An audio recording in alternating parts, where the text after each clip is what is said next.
Chapter 5. Larry Underwood pulled around the corner and found a parking space big enough for the Datsun Z between a fire hydrant and somebody's trash can that had fallen into the gutter. There was something unpleasant in the trash can, and Larry tried to tell himself that he really hadn't seen the stiffening dead cat and the rat gnawing at its white furred belly. The rat was gone so fast from the sweep of his headlights that it really might not have been there. The cat, however, was fixed in stasis, and he supposed killing the engine. If you believed in one, then you had to believe in the other. Didn't they say that Paris had the biggest rat population in the world? All those old sewers. But New York did well, too. And if he remembered his misspent youth well enough, then not all the rats in New York City went on four legs. And what the hell was he doing parked in front of this decaying brownstone thinking about rats anyway? 5 days ago, on June 14th, he had been in sunny Southern California, home of hotbeds, frequently just the only county with nightclubs in the world with go-go dancers and Disneyland.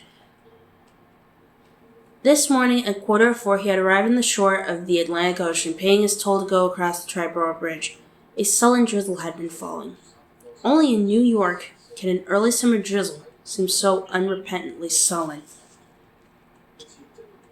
Larry could see the drops accreting on the Z's windshield now as intimations of dawn began to creep into the eastern sky. Dear New York, I've come home. Maybe the Yankees were in town. That might make the trip worthwhile. Take the subway up to the stadium, drink beer, eat hot dogs, and watch the Yankees roll up the fuck out of Cleveland or Boston. His thoughts drifted off, and when he wandered back to them, he saw that the light had gotten much stronger. The dashboard clock read 6:05. He had been dozing. The rat had been real, he saw. The rat was back. The rat had dug himself quite a hole in the dead cat's guts. Larry's empty stomach did a slow forward roll. He considered beeping the horn to scare it away for good, but the sleeping brownstones with their empty garbage cans standing sentinel duty daunted him. He slouched lower in the bucket seat so he wouldn't have to watch the rat eating breakfast. Just a bite, my good man, and then back to the subway system. Going out to Yankee Stadium this evening? Perhaps I'll see you, old chum, although I really doubt that you'll see me. The front of the building had been defaced with spray can slogans, cryptic and ominous. Chico 116, Zorro 93, Little Abbey number 1. When he was a boy, before his dad died, this had been a good neighborhood. 2 stone dogs had guarded the steps leading up to the double doors. A year before he took off for the coast, vandals demolished the one on the right from the forepaws up. Now they were both entirely gone except for one rear paw of the left dog. The body it had been called into creation to support had entirely vanished, perhaps decorating some Puerto Rican junkie's crash pad. Maybe Zorro 93, Little Abbey number 1 had taken it. Maybe the rats had carried it away to some deserted subway tunnel one dark night. For all he knew, maybe they had taken his mother along too. He supposed he should at least climb the steps and make sure her name was still there under the apartment 15 mailbox, but he was too tired. Nah, he would just sit here and nod out, trusting to the last residues of reds in his system and wake him up around 7. Then he would go see if his mother still lived here. Maybe it'd be best if she was gone. Maybe then he wouldn't even bother with the Yankees. Maybe he would just check into the Biltmore, sleep for 3 days, and then head back into the Golden West. In this light, in this drizzle, with his legs and head still throbbing from the bring down, New York City had all the charm of a dead whore. His mind began to drift away again, mulling over the last 9 weeks or so, trying to find some sort of key that would make everything clear and explain how you could butt yourself against stone walls for 6 long years, playing the clubs, making demo tapes, doing sessions, the whole bit, and then suddenly make it in 9 weeks. Trying to get that straight in your mind was like trying to swallow a doorknob. There had to be an answer, he thought, an explanation that would allow him to reject the ugly notion that the whole thing had been a whim, a simple twist of fate in Bob Dylan's words. He dozed deeper, arms crossed in his chest, going over and over it, and mixed up in all of it was this new thing like a low and sinister counterpoint. One note at the threshold of audibility played in the synthesizer in the migrainy sort of way that acted on you like a premonition, the rat digging into the dead cat's body. Munch, munch. Just looking for something tasty here. It's the law of the jungle, my man. If you're in the trees, then you've got to swing. It had really started 18 months ago. It had been playing with the tattered remnants in a Berkeley club and a man from Columbia called. Not a biggie, just another twirler in the vinyl vineyards. Neil Diamond was thinking of recording one of his songs, a tune called Baby Can You Dig Your Man.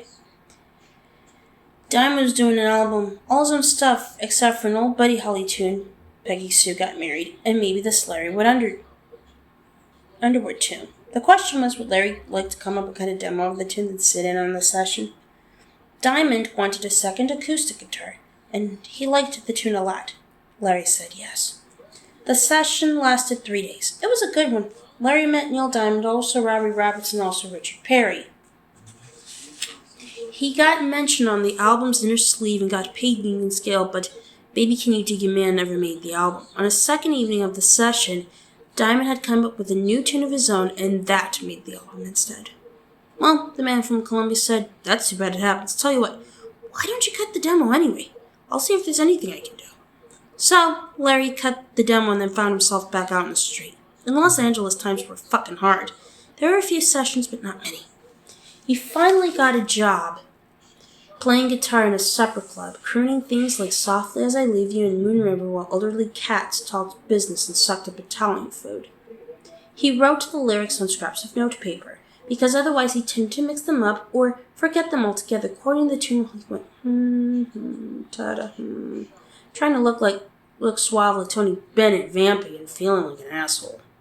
In elevators and supermarkets, he had become morbidly aware of the low music that played constantly.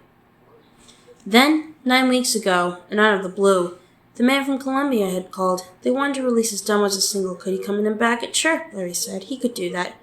So, he had gone to Columbia's Los Angeles studios on a Sunday afternoon, double-tracked his own voice on Baby Can You Dig Your Man in about an hour, and then backed it with a song he had written for the Tattered Remnants, Pocket Savior. The man from Columbia presented him with a check for $500 and the stinker of a contract that bound Larry to more than it did the record company. He shook Larry's hand, told him it was good to have him aboard, offered him a small, pitying smile when Larry asked him how the single would be promoted, and then took his leave. It was too late to deposit the check, so Larry ran through his repertoire with Geno's with it in his pocket. Near the end of his first set, he sang a subdued version of Baby Can You Dig Your Man. The only person who noticed was Geno's proprietor, who told him to save the Brother Bebop for the cleanup crew.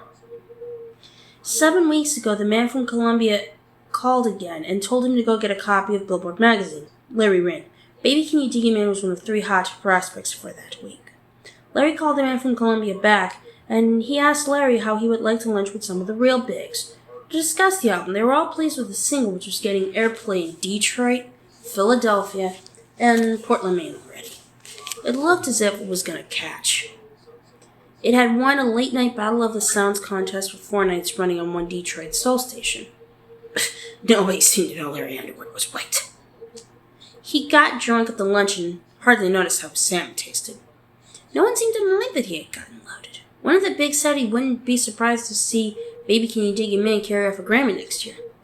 It all rang gloriously in Larry's ears. He felt like a man in a dream, and going back to his apartment, he felt strangely sure that he would be hit by a truck and that would end it all. The Columbia Biggies had presented him with another check, this time for $2,500. When he got home, Larry picked up the telephone and began to make calls. The first one was to Mort Gino Green. Larry told Mort that he'd have to find someone else to play Yellowbird while the customers ate his lasagna to cook pasta. Then he called everyone he could think of, including Barry Grieg of the Remnants, Then he went out and got standing up, falling down drunk. 5 weeks ago, the single had cracked Billboard's Hot 100, number 89, with a bullet. That was the week spring had really come to Los Angeles, and on a bright and sparkling May afternoon, with the buildings so white and the ocean so blue that they could knock your eyes out and send them rolling down your cheeks like marbles, he had heard his record on the radio for the first time. 3 or 4 friends were there, including his current girlfriend, and they were moderately done up on coke. Larry was coming out of the kitchenette and into the living room with a bag of Toll House cookies when the familiar KLMT slogan, "New Music," came on. And then Larry had been transfixed with the sound of his own voice coming out of the Technic speakers. I know I didn't say I was coming down. I know you didn't know I was here in town. But, baby, you can tell me if anyone can. Baby, can you dig your man? He's a righteous man. Tell me, baby, can you dig your man?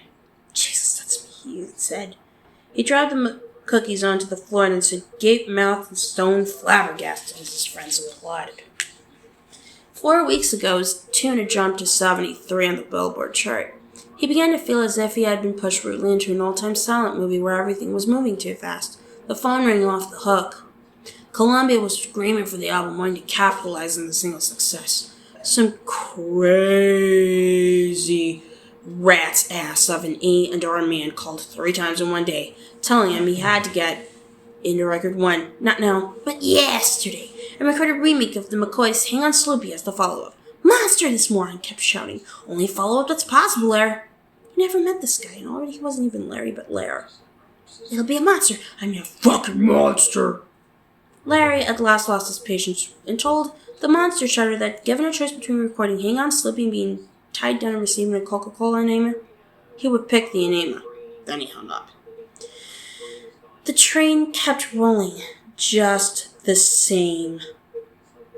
Assurances that this could be the biggest record in 5 years poured into his dazed ears. Agents called by the dozen. They all sounded hungry. He began to take uppers, and it seemed to him that he heard his song everywhere. One Saturday morning, he heard it on Soul Train and spent the rest of the day trying to make himself believe that, yes, that had actually happened. It became suddenly hard to separate himself from Julie, the girl he'd been dating since his gig at Gino's. She introduced him to all sorts of people, few of them he really wanted to see. Her voice began to remind him of the prospective agents he heard over the phone. In a long, loud, acrimonious argument, he split with her. She had screamed at him that his head would soon be too big to fit through a recording studio door, that he owed her $500 for dope, that he was the 1990s answer to Zager and Evans. She had threatened to commit suicide. Afterward, Larry felt as if he had been through a long pillow fight in which all the pillows had been treated with a low-grade poison gas.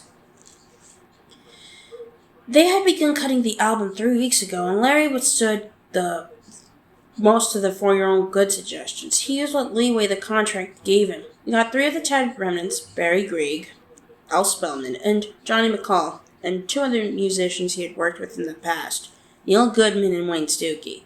They cut the album in 9 days, absolutely all the studio time they could get. Columbia seemed to want an album based on what they thought would be a 20-week career, beginning with Baby Can You Dig a Man and ending with Hang On Sloopy. Larry wanted more. The album cover was a photo of Larry in an old-fashioned clawfoot tub full of suds. Written on the tiles above him in a Columbia secretary's lipstick were the words Pocket Savior and Larry Underwood. Columbia had wanted to call the album Baby Can You Dig a Man, but Larry absolutely balked, and they finally settled for it contains the hit single sticker on the shrink wrap. 2 weeks ago, the single hit number 47 and the party started. He rented a Malibu beach house for a month, and after that, things got a little hazy. People wandered in and out, always more of those motherfuckers. He knew some, but mostly they were motherfucking strangers. He could remember being huckstered by even more agents who wanted to, quote, further his great career, unquote. He could remember a girl who had bum-tripped and gone screaming down the bone-white beach naked as a nuthatch. He could remember snorting cocaine and chasing it with tequila. He could remember being shaken awake on Saturday morning. It must have been a week or so to hear Casey Kasem spin his record as a debut song at number 36 on American Top 40.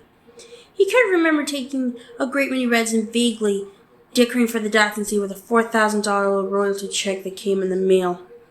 And then it was June 13th, 6 days ago, the day Wayne Stokey asked Larry to go for a walk with him down the beach. It had only been 9 in the morning, but the stereo was on, both TVs, and it sounded like an orgy was going on in the basement playroom. Larry had been sitting in an overstuffed living room chair, wearing only underpants, and trying owlishly to get the sense from a Superboy comic book. He felt very alert, but none of the words seemed to connect to anything. No gestalt. A Wagner piece was thundering from the quad speakers, and Larry had to shout 3 or 4 times to make himself understood. Then Larry nodded. He felt as if he could walk for miles. But when the sunlight struck Larry's eyeballs like needles, he suddenly changed his mind. No walk! His eyes had been turned into magnifying glass. Soon the sun would shine through them long enough to set his brains on fire. His poor old brains felt tinder dry. Wayne, gripping his arm firmly, insisted. They went down to the beach, over the warming sand to the darker brown hardpack, and Larry decided it had been a pretty good idea, after all.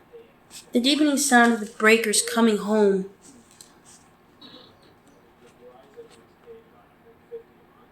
Oh, shit. Coming home was soothing. A gull working to gain altitude, hung straining in the blue sky like a sketched white letter M. Wayne tugged his arm firmly. Come on! Larry got all the miles he felt he could walk, except he no longer felt that way. He had an ugly headache, and his spine felt as if it had turned to glass. His eyeballs were pulsing, and his kidneys ached dully. An amphetamine hangover is not as painful as the morning after the night you got through a whole fifth of 4 roses, but it is not as pleasant as, say, Blank Welch would be. If he had another couple of uppers, he would climb neatly on top of this 8-ball that wanted to run his ass down. He reached into his pocket to get them, and for the first time he became aware that he was clad only in underpants that had been fresh 3 days ago. I want to go back. Let's walk a little more. He thought that Wayne was looking at him strangely with a mixture of exasperation and pity. No, man, I only got my under boxers on. I'll get picked up for indecent exposure. On this part of the coast, you could wrap a bandana around your dick and let your balls hang free and still not get picked up for indecent exposure. Come on, man. Tired, Larry said querulously. He began to feel pissed at Wayne. This was Wayne's way of getting back at him because Larry had a hit and he, Wayne, only had a keyboard credit on the new album. He thought he was no different than Julie. Everybody hated his ass now. Everyone had the knife out. His eyes blurred with easy tears. Come on, man, Wayne repeating. They struck off up the beach again. They walked perhaps another mile when double cramps struck the big muscles in Larry's thighs. He screamed and collapsed onto the sand, feeling as if twin stilettos had been planted in his flesh at the same instant. Cramps! He screamed. Oh, man, cramps! Wayne squatted beside him and pulled his legs out straight. The agony hit again. And then Wayne went to work, hitting the knot muscles needing them. At last, the oxygen tissues began to loosen. Larry, who had been holding his breath, began to gasp. Oh, man, he said. Thanks. That was bad. Sure, Wayne said, without much sympathy. I bet it was, Larry. How are you now? Okay, but let's just sit down, then we'll go back. I want to talk to you. I had to get you out here, and I wanted you straight enough so you could understand when I was laying on you. What's that, Wayne? He thought, here it comes. The pitch. But what Wayne said seemed so far from a pitch that for a moment he was back with his Superboy comic trying to make sense of a 6-word sentence. The party's got to end, Larry. Huh? The party. When you go back, you pull all the plugs, give everybody their keys, thank everyone for a great time, and see them at the front door. Get rid of those motherfuckers. I can't do that, Larry said, shocked. You better, Wayne said. But why? Man, this party's just getting going. Larry, how much has Columbia paid you up front? Do you think why would you want to know? Larry asked slyly. Do you think I want to suck off you, Larry? Think. Larry thought, and with dawning bewilderment, he realized there was no reason why Wayne would want to put the arm on him. He really hadn't made it yet, was scouting for jobs like most of the people who had helped Larry cut the album, but unlike most of them, Wayne came from a family with money and he was on good terms with his peeps. Wayne's dad owned half of the country's 3rd largest electronic games company, and the Stukeys had a modestly palatial home in Bel Air. Bewildered, Larry realized that his own sudden good fortune probably looks like small bananas to Wayne. No, I guess not, he said gruffly. I'm sorry, but it seems like every tin-run cockroach chaser west of Vegas. How much? Larry thought it over. $7,000 up front, all talk. They're paying quarterly royalties on the single and biannual on the album. Okay. Right. Sorry. Wayne nodded. They hold it until the eagle squawks, the bastards. Cigarette? Larry took one and cupped the end for a light. Do you know how much this party's costing you? Sure, Larry said. You didn't rent the house for less than $1,000. Yeah, that's right. It actually been $1,200 plus $500 damage deposit. He had paid the deposit and half the month's rent, a total of $600 with $11 owing. A total of $1,100 with $6 owing. Shit, I better not tear that page. I know, Dad. How much for dope? Wayne asked. Oh, man, you gotta have something. It's like cheese to Ritz for Ritz. There was pot and there was Coke. How much? Come on. The fucking DA. So I believe $500 and $500. And it was gone the second day. The hell it was, Larry said, startled. I saw two bulls run around this morning, man. Most of it was gone. Yeah, but, man, don't you remember the deck? Wayne's voice suddenly dropped into an amazingly good parody of Larry's own drawling voice. Just put it on my tab, then we keep him full. Larry looked at Wayne with dawning horror.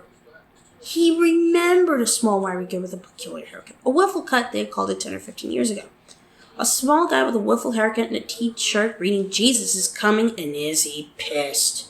This guy seemed to have good dough practically falling out of his asshole. He could even remember telling this guy, Dewey the Deck, to keep his hospitality bowls full and put it on his tab. But that had been days ago. Wayne said, "You're the best thing to happen to Dewey in a long time, man." "How much is he into me for?" "Not bad on pot. Pat's cheap, $1,200, $8,000 on coke." For a minute, Larry thought he was going to puke. He goggled silently at Wayne. He tried to speak, and he could only mouth, "Inflation, man," he said. "You want the rest?" Larry hated to have the rest, but he nodded anyway.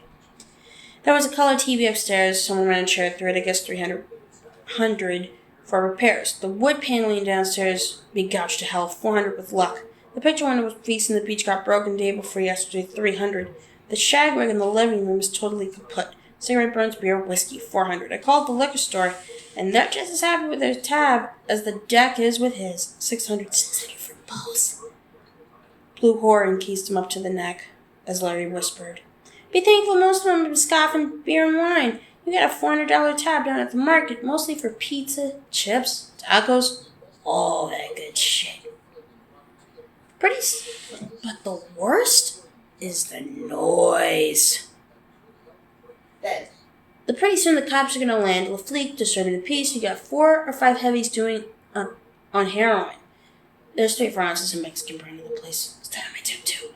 Larry asked hoarsely. "No, the Deck don't mess with heroin. That's an organization item. And the Deck hates the idea of cement cowboy boots. But if the cops land, you can bet the bust will go on your tab. But I didn't know, just a babe in the woods, you know. But your total tab for this little shindy so far comes to over $12,000. Wayne said, "So you went out and picked the Z off the lot. How much did you put down?" 25. Larry said numbly, feeling like crying. "So what have you got until the next royalty check? Couple thousand?" "That's about right." Larry said, even unable to tell Wayne he had less than that. Way less. About 800 split evenly between cash and checking. "Larry, you listen to me because you're not worth telling twice. There's always a party waiting to happen. Out here, the only 2 constants here are the constant bullshitting and the constant party. They come running like dicky birds looking for bugs in the hippo's back. Now they're here. Pick them off your dead carcass and send them on their way." Larry thought of the dozens of people in the house. He maybe knew 1 in 3 at this point.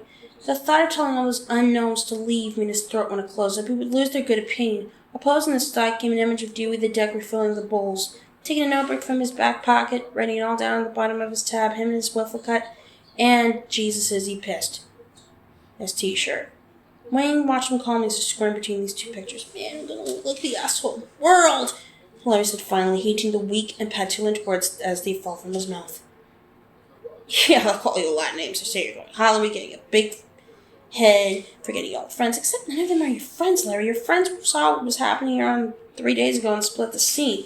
It's no fun to watch a friend who's, pissed on himself and didn't even know it." "So why tell me?" Larry asked, suddenly angry. The anger was prodded out of him by the realization that all his really good friends had taken off, and in retrospect, all their excuses seemed lame. Barry Greek took him aside, tried to talk to him, but Larry was flying, and he just nodded and smiled indulgently at Barry. Now he wondered if Barry had been trying to lay the same rap on this motherfucker. It made him embarrassed and angry to think so. "Why tell me?" he repeated. "I get the feeling you don't like me so very goddamn much." "No, but I really don't dislike you either. Beyond that, man, I couldn't say. I could have let you get your nose punched on this. Once would have been enough for you." "What do you mean?" "You'll tell them because there's a hard streak in you. There's something in you that's like biting on tinfoil. Whatever it takes to make success, you've got it. You'll have a nice little career. Middle of the road pop no one will remember in 5 years. The junior high poppers will collect your records. You'll make money." Larry balled his fists in his legs, wanting to punch the calm face. Wayne was seeing things that made him feel like a small pile of dog shit beside a stop sign. "Going back and pull the plug," Wayne said softly. "Then you get in that car and go. Just go, man. Stay away until you know that next royalty check is waiting for you. But Dewey, I'll find him, man. I'll talk to him. My pleasure, man. The guy will tell Dewey to wait for his money like a good little boy, and Dewey will be happy to oblige. He paused, watching two small children in bright bathing suits run up the beach. A dog ran beside them, ruffing loudly and cheerily at the blue sky. Larry stood up and forced himself to say thanks. The sea breeze slipped in and out of his aging shorts. The word came out of his mouth like a brick. "You just go away somewhere and get your shit together," Wayne said, standing up beside him, still watching the kids. "You've got a lot of shit to get together. What kind of manager you want, what kind of tour you want, what kind of contract you want after the album hits, Pocket Savior hits. I think it will. It's got that neat little beat. If you give yourself some room, you'll figure it all out. Guys like you always do. Guys like you always do. Guys like me always do. Guys like..." Somebody was tapping a finger on the window. Larry jerked and sat up. A bolt of pain went through his neck, and he winced at the dead cramp feel of the flesh there. He was asleep, not just dozing. We live in California, but here and now it was gray New York daylight, and the finger tapped again. He turned his head cautiously and painfully and saw his mother wearing a black net scarf over her hair, peering inside. For a moment they just stared at each other through the glass, and Larry felt curiously naked, like an animal being looked at in the zoo. His mouth took over, smiling, and cranked the window down. "Mom, I knew it was you," she said in a queerly flat tone. "Come on out of there and let me see what you look like standing up." Both legs had gone to sleep. Pins and needles tingled up from the balls of his feet. As he opened the door and got out. He never expected to meet her like this, unprepped and unexposed. It felt like a sentry who had fallen asleep at his post suddenly called to attention. He had somehow expected her to look, his mom to look smaller, less sure of herself, a trick of the years that had matured him and left her just the same. But it was almost uncanny the way she caught him. When he was 10, she used to wake him up on Saturday mornings after she thought he had slept long enough by tapping one finger on his closed bedroom door. She had whipped him the same way 14 years later, sleeping in his new car like a tired kid who had tried to stay up all night and got caught by the Sandman in an undignified position. Now he stood before her, his hair corkscrewed, a faint and rather foolish grin on his face, pins and needles coursed up his legs, making him shift from foot to foot. He remembered that she always asked him if he had to go to the bathroom when he did that, and now he stopped the movement and let the needles prick him. "Well, hi, Mom," he said. She looked at him without saying anything, and a dread suddenly roosted in his heart like an evil bird coming back to an old nest. It was fear that she might turn away from him, deny him, show him the back of her cheap coat, and simply go off to the subway around the corner, leaving him. Then she sighed, the way a man will sigh before picking up a heavy bundle. And when she spoke, her voice was so natural and so mildly, rightly pleased that he forgot his first impression. "Hi, Larry," she said. "Come on upstairs. I knew it was you when I looked out the window. I already called in sick at my building. I got sick of time coming." She turned to lead him back up the stairs between the vanished stone dogs. He came up 3 steps behind her, catching up, wincing at the pins and needles. "Mom." She turned back to him and he hugged her. For a moment, an expression of fright crossed her features, as if she expected to be mugged rather than to be hugged. Then it passed, she accepted his embrace and gave her back her own. The smell of her sachet slipped up his nose, evoking unexpected nostalgia, fiercely bittersweet. For a moment he thought he was going to cry, and was smugly sure that she would. It was a touching moment. Over her slippery shoulder you could see the dead cat lying half in and half out of the garbage can. When she pulled away, her eyes were dry. "Come on, I'll make you some breakfast. Have you been driving all night?" "Yes," he said, his voice less and hoarse with emotion. "Well, come on, elevator's broken, but it's only 2 floors. It's worse for Mrs. Halsey with her arthritis. She's on 5. Don't forget to wipe your feet. If you track him, Mr. Freeman will be on me like a shot. I swear Goshen, he can smell dirt. Dirt's his enemy, all right." They were on the stairs now. Can you eat 3 eggs? I'll make toast too, if you don't mind, pumpernickel. Come on." He followed her past the vanished stone dogs and looked a little wildly at where they had been, just to reassure himself that they were really gone, that he had not shrunk 2 feet, that the whole decade of the 80s had not vanished back into time. She pushed the doors open and they went in. Even the dark brown shadows and the smells of cooking were the same. Alice Underwood fixed him 3 eggs, bacon, toast, juice, coffee. When he had finished all but the coffee, he lit a cigarette and pushed back from the table. She flashed the cigarette a disapproving look, said nothing. That restored some of his confidence. Some, but not much. She had always been good at biding her time. She dropped the iron spider skillet into the gray dishwasher, and it hissed a little. She hadn't changed much, Larry was thinking. A little older, she would be 51 now. A little grayer, but there was still plenty of black left in that sensibly netted head of hair. She was wearing a plain gray dress, probably the one she worked in. Her bosom was still the same large comber blooming out of the bodice of her dress, a little larger, if anything. Mom, tell me the truth. Has your bosom gotten bigger? Is that the fundamental change? He started to tap cigarette ashes into his coffee saucer. She jerked it away and replaced it with the ashtray she always kept in the cupboard. The saucer had been sloppy with coffee, and it seemed okay to tap in it. The ashtray was clean, but approachably spotless, and he tapped into it with a slight pain. She could bide her time, and she could keep bringing small traps on you until the ankles were bloody and you were ready to start snitching. Or jibbing. So you came back, Alice said, taking a used Brillo from a table-top pie dish and putting it to work on the skillet. What brought you? Well, this friend of mine clued me into the facts of life. The assholes travel in packs, and this time they were after me. I don't know if friend is the right word for him. He respects me musically about as much as I respect the 1910 Fruit Gum Company. But he got me to put on my traveling shoes. And wasn't it Frost who said home is a place that when you go there, they have to take you in? Aladdin snorted. I guess I got to missing you, Mama. She snorted. That's why you wrote me often? I'm not much of a letter writer. He pumped his cigarette slowly up and down. Smoke wings formed from the tip and drifted off. You can say that again. Smiling, he said. I'm not much of a letter writer. But you're still smart to your mother. That never changed. I'm sorry, he said. How have you been, Mom? She put the skillet in the drainer, put the sink stop, and wiped the lace of soap suds from her reddened hands. Not so bad, she said, coming over to the table and sitting down. My back pains me some, but I got my pills and make out all right. You haven't thrown it out of whack since I left? Oh, once, but Dr. Holmes took care of it. Mama's chiropractors are just frauds. He bit his tongue. Or what? He shrugged uncomfortably in the face of her hooked smile. You're free white and 21. If he helps you, that's fine. She sighed and took a roll of weather-green lifesavers from her dress pocket. I'm a lot more than 21, and I feel it. Want one? He shook his head at the lifesaver she thumbed up, popped it into her own mouth instead. You're just a girl yet, he said with a touch of his old bantering flattery. She always liked it, but now it brought a ghost of a smile to her lips. Any new men in your life? Several, she said. How about you? No, he said seriously. No new men. Some girls, but no new men. He hoped for laughter, but got only the ghost smile again. I'm traveling her. She thought that's what it is. She doesn't know what I want here. She hasn't been waiting for 3 years for me to show up after all. She only wanted me to stay lost. Same old Larry, she said. Never serious. Not engaging anyone steadily. I played the field, Mom. You always did. At least you never came home to tell me you'd got some nice Catholic girl in a family way.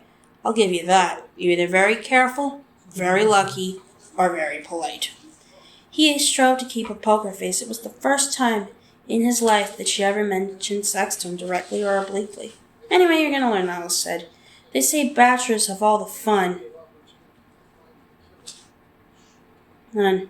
Not so. Just get old and full of sand. Nasty the way that Mr. Freeman is. He's got that sidewalk-level apartment and he's always standing there in the window hoping for a strong breeze. Larry grunted. I hear that song you got on the radio. I tell people that's my son. That's Larry. Most of them don't believe it. You've heard it? You wonder why she hadn't mentioned that first since I've gone into all this shit. Sure, all the time on that rock and roll radio station the young girls listen to. WROK. Do you like it? Well, as well as I like any of that music. She looked at him firmly. I think some of it sounds suggestive, lewd.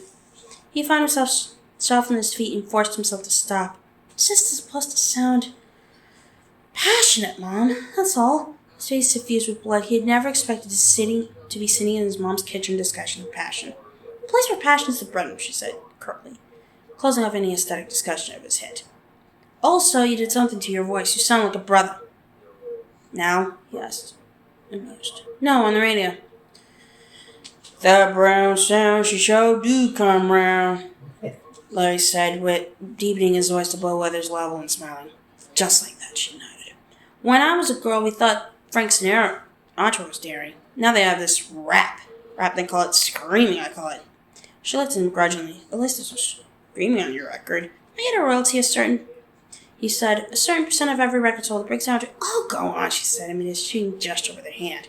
I've looked on my maths. Have they paid you yet? Or Or did you get that little car on credit? They haven't paid me much, he said, skating up to the edge of the line but not over it. I made a down payment on the car and financing the rest. Easy credit terms, she said. That's how your father ended up bankrupt. The doctor said he died of a heart attack, but it wasn't that. It was a broken heart. Your dad went to his grave on easy credit terms. This was an old rap, and Larry just let it flow over him, nodding at the right places. His father owned a haberdashery. A rabbit hole opened not far away, and a year later his business failed. He turned to food for solace, putting on 110 pounds in 3 years. He dropped dead at the corner luncheonette when Larry was 9 years old, a half-inch meatball sandwich on his plate in front of his face.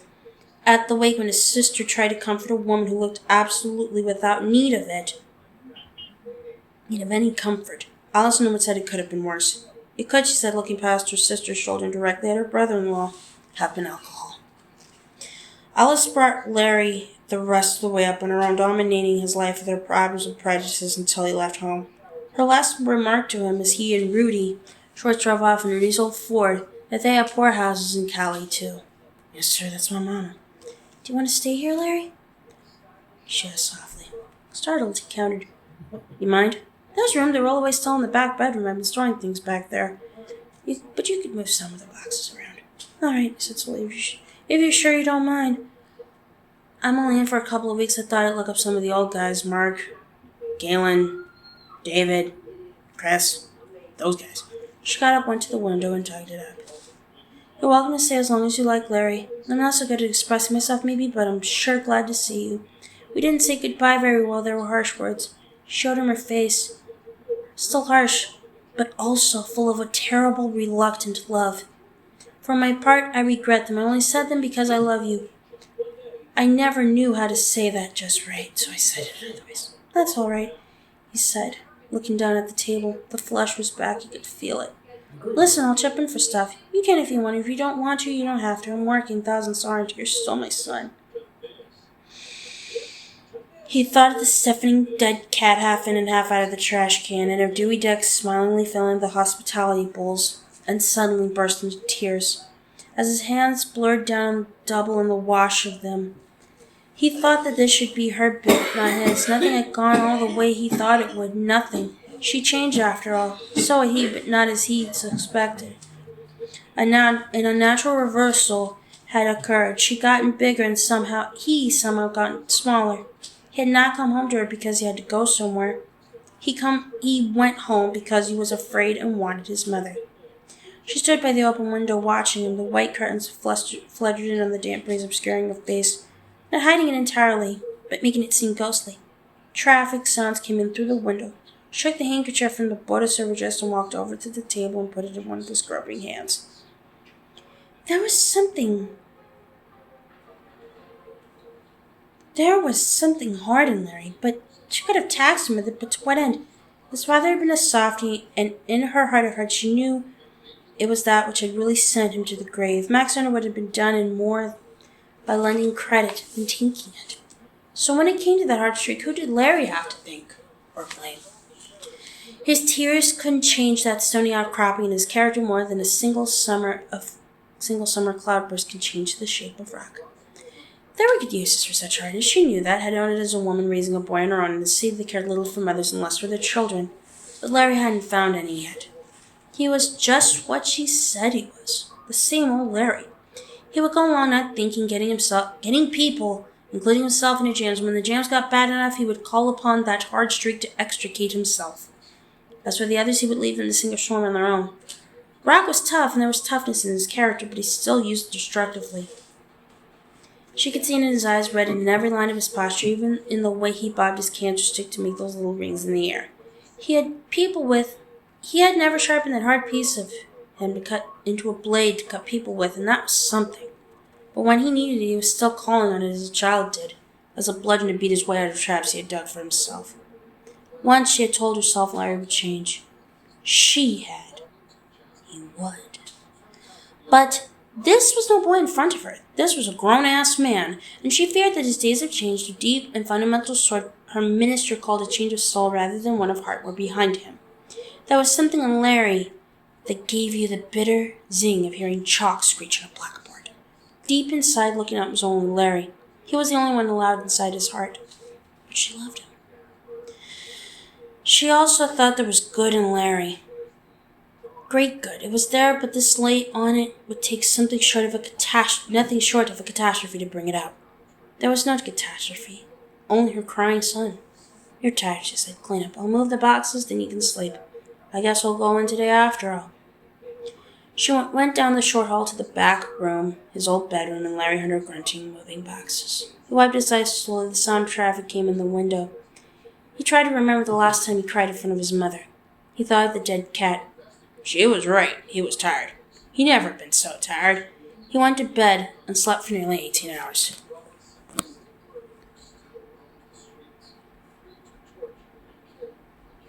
Man, book reading? No, I just... Oh, it has stopped for me. Yeah.